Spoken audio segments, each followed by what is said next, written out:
अस्सलाम वालेकुम दोस्तों, आप सुन रहे हैं बायोकेमिस्ट्री चैनल में आसिम अंसारी को। आज का हमारा सवाल है बॉयल का कानून। आज हम देखेंगे बॉयल का कानून क्या है।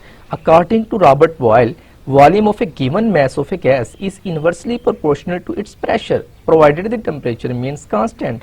अगर टेम्परेचर को कांस्टेंट रखा जाए तो गैस के दिए हुए मास का वॉल्यूम उसके प्रेशर के इनवर्सली प्रोपोर्शनल होता है। रॉबर्ट बॉयल ने यह कहा कि अगर आप टेम्परेचर को कांस्टेंट रखें तो किसी भी गैस का वॉल्यूम और उसका जो प्रेशर है वो एक दूसरे के इनवर्सली प्रोपोर्शनल होता है। आप इक्वेशन की फॉर्म में इसको यूं लिख सकते हैं, V inversely proportional to P के, या V is equal to K over P के।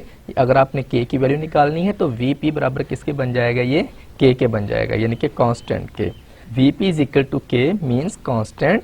तो लिहाजा यहाँ पे बॉयल्स के कानून की एक न्यू डेफिनेशन बन सकती है इस तरह, the product of pressure and volume of a fixed mass of a gas is constant eight a constant temperature. के कांस्टेंट टेम्परेचर पर किसी गैस के मुकर्रर मास के प्रेशर और वॉल्यूम का हासिल ज़रब हमेशा क्या होता है जी, कांस्टेंट होता है।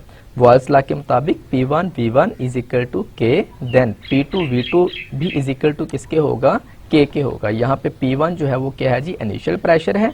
P2 यहाँ पे क्या है, वो फाइनल प्रेशर है। इस तरह V1 यहाँ पे क्या है, इनिशियल वॉल्यूम है, और V2 यहाँ पे क्या है जी, फाइनल वॉल्यूम है। अगर P1 V1 is equal to के है और P2 V2 is equal to के है, तो हम ये कह सकते हैं कि दोनों इक्वेशंस के कांस्टेंट जो है वो बराबर है। तो लिहाजा ये दोनों इक्वेशंस की वेरिएबल्स भी क्या होंगी, एक दूसरे के बराबर होंगी। तो लिहाजा P1 V1 बराबर किसके हो जाएगा, P2 V2 के हो जाएगा। तो यहाँ पे एक चीज़ कि अगर आपने इसको एक्सपेरिमेंटली प्रूफ करके देखना है तो इसको हम कैसे प्रूफ करके देखेंगे। फर्ज करें कि आपके पास एक सिलेंडर है, उसमें गैस है, तो वहाँ पे जो उसका प्रेशर है वो 2 atm है और उस वक्त उसका वॉल्यूम कितना है, 1 क्यूबिक डेसीमीटर है। अब जब आप उसके ऊपर प्रेशर डाल रहे हैं 2 atm, उस वक्त उसका वॉल्यूम कितना है, 1 atm, और PV की प्रोडक्ट कितनी आ गई, 2 atm। अब आप क्या करते हैं, अब आप उसका प्रेशर जो है 2 से कर देते हैं 4। अब आप उसका प्रेशर कितना कर देते हैं, 2 से कर देते हैं 4। तो जब आपने प्रेशर को 2 गुना किया तो वॉल्यूम जो है 2 गुना क्या हो जाएगा, कम हो जाएगा। वॉल्यूम 2 गुना कम हो जाएगा, यानी कि प्रेशर को आपने 2 गुना बढ़ाया, वॉल्यूम 2 गुना क्या हो जाएगा, कम हो जाएगा। पहले वॉल्यूम कितना था, 1, अब वॉल्यूम कितना हो गया, 0.5। पहले प्रेशर कितना था, 2, अब प्रेशर कितना हो गया, 4। वॉल्यूम 2 गुना कम हो गया जब आपने प्रेशर को 2 गुना बढ़ाया, लेकिन PV की प्रोडक्ट वही हुई, कितनी, 2, यानी कि P1 V1 is equal to P2 V2 के है। नेक्स्ट देखें, नेक्स्ट अब आपने क्या किया, प्रेशर को आपने 3 गुना कर दिया, यानी कि पहले प्रेशर कितना था, 2 के बाद कितना हो गया, 4 के बाद कितना हो गया, 6, यानी कि प्रेशर को आपने 3 गुना बढ़ा दिया। इस लिहाज से जो उसका वॉल्यूम है वो 3 गुना क्या हो जाएगा, कम हो जाएगा। पहले वॉल्यूम कितना था, 1 से कितना हो गया, 0.5। जब आपने प्रेशर को 2 गुना बढ़ाया, जब आपने प्रेशर को 3 गुना बढ़ा दिया तो वॉल्यूम कितना हो गया, 0.33 क्यूबिक डेसीमीटर।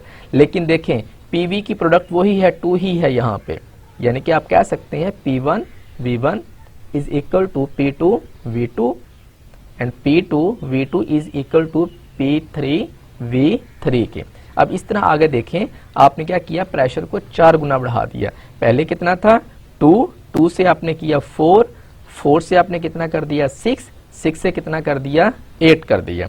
जब प्रेशर 2 एटमॉस्फेरिक प्रेशर था उस वक्त वॉल्यूम कितना था, 1 क्यूबिक डेसीमीटर।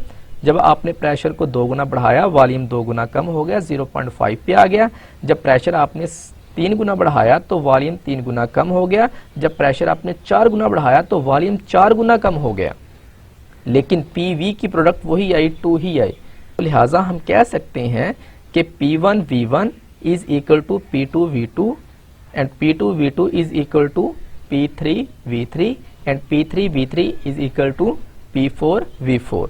इससे बॉयल्स के कानून की एक्सपेरिमेंटल जो है वेरिफिकेशन होती है।